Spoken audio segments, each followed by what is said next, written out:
बिस्मिल्लाहिर्रहमानिर्रहीम। नाज़रीन, लाहौर में पेश आने वाले एक वक़ूए पर आज खुलकर बात करूंगी और इस पर तमाम हक़ाइक़ जानने की बारे में बात करेंगे, क्योंकि इस एक वक़ूए के बारे में सोशल मीडिया पर बहुत तरह की जो है वो बातें सामने आ रही हैं। नाज़रीन, आज से तकरीबन 4-5 दिन पहले ईद के तकरीबन फ़ौरन बाद ये वक़ूआ पेश आया और ये लड़की रात को सोई हुई थी और सुबह इसकी बारात आनी थी और पता चलता है कि लड़की अपने बिस्तर पर जो है वो मरी हुई पाई गई। पुलिस को 15 पर कॉल आती है और मुतलका जो सुंदर थाना है लाहौर में, उसकी नफरी मौके पर पहुंच जाती है। आती है नफरी और देखती है कि लड़की के सर से खून निकला हुआ है, बेतहाशा उसके सर से खून निकल चुका है और मजीद तफसील से देखा गया तो पता चला कि लड़की के सर पर गोली लगी हुई है। सर पर एक फाइल लगा हुआ था। कहा जाता है कि इस लड़की के गले के ऊपर नशानात भी पाए गए, जिसके बारे में मजीद इस पर बात भी करूंगी कि मियाँ मौज़म अली जो है SP है थाना सुंदर में, उन्होंने ये कहा है कि गले पर जो नशानात हैं इसके बारे में मैं इस बात की तस्दीक करता हूँ कि ऐसी कोई बात नहीं, बल्कि सिर्फ एक फायर से ही लड़की की जान चली गई। इसके बाद मुलजिम भागते हुए जो है घर से जो है वो बाहर निकलता है और खाली प्लॉट जो घर के साथ ही होता है उसमें वो जो आलाकार होता है उसको फेंक देता है। अब ये जब फेंकने की कोशिश करता है और बाहर फरार होने की कोशिश करता है तो इसी असना में पुलिस आ जाती है और इसे भागने का मौका नहीं मिलता। अच्छा नाज़रीन, यहाँ पर ये बताते चलूँ कि ये मुलजिम जो है इकराम, ये लड़की का बहनोई होता है और लड़की का नाम आयशा होता है। अब आयशा को मारने के बाद इसका अगला प्लान भागने का होता है, लेकिन पुलिस आ जाती है और इस असना में वो ये घर वालों को बताता है कि उसकी तबीयत बहुत ख़राब हो गई है। बहरहाल पुलिस को इस बात का अदराक हो जाता है बहुत जल्द ही कि कातिल जो है वो घर के अंदर ही मौजूद है, क्योंकि जिस कमरे में आयशा सोई हुई थी इसके साथ इसकी 2 कज़न सोई हुई थी और एक और खातून जो है वो बेड के नीचे स्पेस थी, उसके बेड के साथ ही उसके स्पेस पर वो औरत मौजूद थी। वहाँ पर भी ये खातून जो है वो सोई हुई थी। कमरे से बाहर निकल कर कुछ स्पेस और होती है जिसको बरामदा कह सकते हैं, जहाँ पर आयशा की वालदा सोई हुई थी और इससे परे जो है इकराम भी वहीं पर मौजूद था और वो भी वहीं पर सो रहा था। तो इतने सारे लोगों की मौजूदगी में बाहर से कोई शख्स जो है वो अंदर आकर इस तरह का काम नहीं कर सकता। तो पुलिस का ज़ाहिर शक जो है इसी घर के जो है, ज़ाहिर उनको शक था कि इसी घर में मौजूद है वो कातिल, वो शख्स जिसने ये काम किया है। इसके बाद पुलिस ने कुछ घर के सस्पेक्ट्स को इन्वेस्टिगेशन के लिए वो थाने लेकर गए और कुछ मालूमात के बाद उनको छोड़ दिया गया।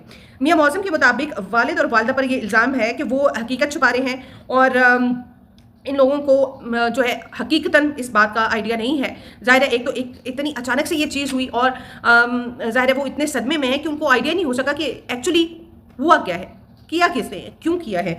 एक बंदा जिसने आयशा को मारा था इकराम, इसके अलावा फैमिली में से किसी शख्स को ये पता नहीं था कि ये काम जो है वो किसने किया। इकराम के बारे में कहा जाता है कि ड्यूरिंग इन्वेस्टिगेशन इसका यूरिन जो है वो पास हो गया था और इसके बारे में मियाँ मौज़म कहते हैं कि सुबह के बाद किसी डॉक्टर के पास ये चला गया था, क्योंकि उसको ज़ाहिर है जो इसने काम कर दिया था उसको शायद ही वाकई कोई तकलीफ हो तो उसने ड्रिप लगवाई हुई थी और इस वजह से उसने यूरिन पास भी कर दिया और वो बीमार लग रहा था, इसलिए हमने मुनासिब नहीं समझा कि इसको मज़ीद इन्वेस्टिगेशन का हिस्सा बनाया जाए। और उसने ये भी कह दिया कि मैं बीमार हो गया हूँ, मैं दोबारा हॉस्पिटल जाना चाहता हूँ। तो वहाँ जो टीम थी पुलिस की, इसकी तबीयत की वजह से इसको जाने दिया, लेकिन जल्दी पुलिस ने इसे गिरफ्तार कर लिया। ये कहा जाता है कि उसने शायद इकराम ने खुद जाकर थाने जो है वो अपनी गिरफ्तारी दी, ऐसा कुछ नहीं है, बल्कि पुलिस वो छुप गया था, पुलिस वालों ने उसको गिरफ्तार खुद किया है अपने सोर्सेस लगाकर।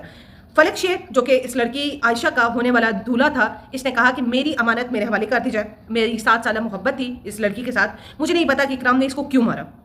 इनका बहुत ही पॉजिटिव जो है रिस्पांस आया है, बहुत अच्छी तरह से ये तमाम मामला जो है ये बयानात भी दे रहे हैं और सारा कुछ कर रहे हैं, लेकिन इसके बावजूद भी लोगों ने ये कहा कि इनको मुद्दई होना चाहिए था। तो इस बारे में मियाँ मौज़म ने कहा कि हमने कोशिश की कि एज अ कंप्लेनर जो है इनको लेना चाहिए, लेकिन उन्होंने इनकार कर दिया, क्योंकि उन्होंने ये कहा कि घर वाले मौजूद हैं और हम इतनी दूर से नहीं आ सकते इस केस के लिए, इसलिए घर वाले जो है वो बासानी इस केस को देख सकते हैं। आपको बताती चलूं कि आयशा का जो कातिल है इकराम, वो इस वक्त पुलिस की हिरासत में है और दौरान तफ्तीश इसने बहुत ही भयानक किस्म के इंकशाफात किए हैं। उसने कहा कि मुझे अपनी बीवी से ज़्यादा आयशा अच्छी लगती थी, अपनी साली अच्छी लगती थी और मैंने इससे ताल्लुकात जो है वो कायम करने की कोशिश की और मेहंदी वाले दिन ये इकराम ही था जो आयशा को मेहंदी लगवाने के लिए साथ लेकर गया था। तैयार होकर जब वो बाहर आई तो दुल्हन के रूप में वो मज़ीद निखर गई और बहुत ही प्यारी लग रही थी। तो इकराम ने उसको उस वक्त जो है वो घेरने की कोशिश की उसको कन्विंस करने की कोशिश की कि चलो भाग जाते हैं और कराची में जाकर जो है वो सेटल हो जाते हैं, और बाकी जो पीछे लोग हैं उनको मैं खुद हैंडल कर लूँगा। लेकिन इस पर आयशा नहीं मानी, और जब वो उसको कन्विंस नहीं कर सका तो उसने ये एक नया प्लान जो है वो रचा कि जब ये मेरी नहीं हो सकती तो क्यों ना मैं इसको ख़त्म ही कर डालूँ। अब ये इश्ताल में आकर इसने ये सारी प्लानिंग की।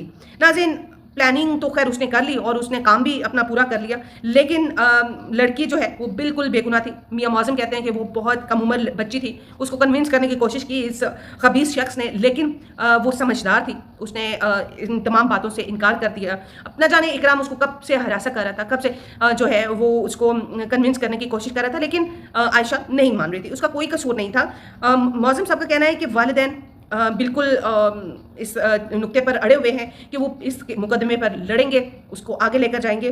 लोगों का ये ख्याल था कि शायद वालिदैन जो हैं वो माफ़ कर दें, क्योंकि आयशा की दो बहनें जो हैं वो इकराम के घर, एक इकराम के घर और दूसरी जो है इकराम के भाई के घर। तो इनका ख्याल था कि शायद हो सकता है कि इस तनाव में आकर वो वालिदैन जो है वो माफ़ कर दें।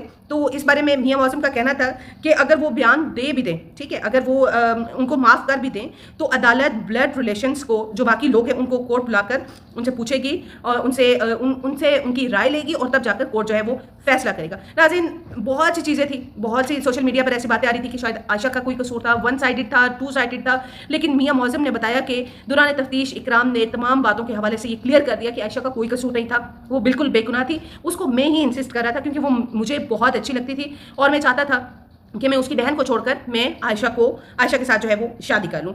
नाज़रीन, ये तमाम वाक़या जो है आपके साथ गोश गुजार करने के बाद आप लोगों से एक रिक्वेस्ट है कि इस पूरे मामले में हमारे लिए एक लर्निंग पॉइंट ये है कि किसी भी रिश्ते को, कोई भी हमारे घर में एज अ पेरेंट्स हमें ये जज करना चाहिए कि कौन सा रिश्ता है जिसको हमने उसकी लिमिटेशन में रखना है, और हर रिश्ते को उसकी लिमिटेशन में रखें, चाहे वो बहनोई हो, चाहे वो दामाद हो, चाहे वो मामू हो, चचा हो, कुछ भी हो। हमने अपनी औलाद को कैसे लेकर चलना है। काश के आयशा उस दिन इकराम के साथ मेहंदी लगवाने के लिए ना जाती तो या उसके वालिदैन उसके लिए इतनी लिमिटेशंस रखते कि वो अपने उसकी और उसके बहनोई के दरमियान में एक जो है वो नुक्ता बाकी रहता, तो शायद आज आयशा अपने घर में बसी हुई होती और अपनी शादी जो है वो निभा रही होती। लेकिन हम लोगों को ये पता ही नहीं कि हमने अपने घरों में लिमिटेशंस रखनी है नहीं रखनी।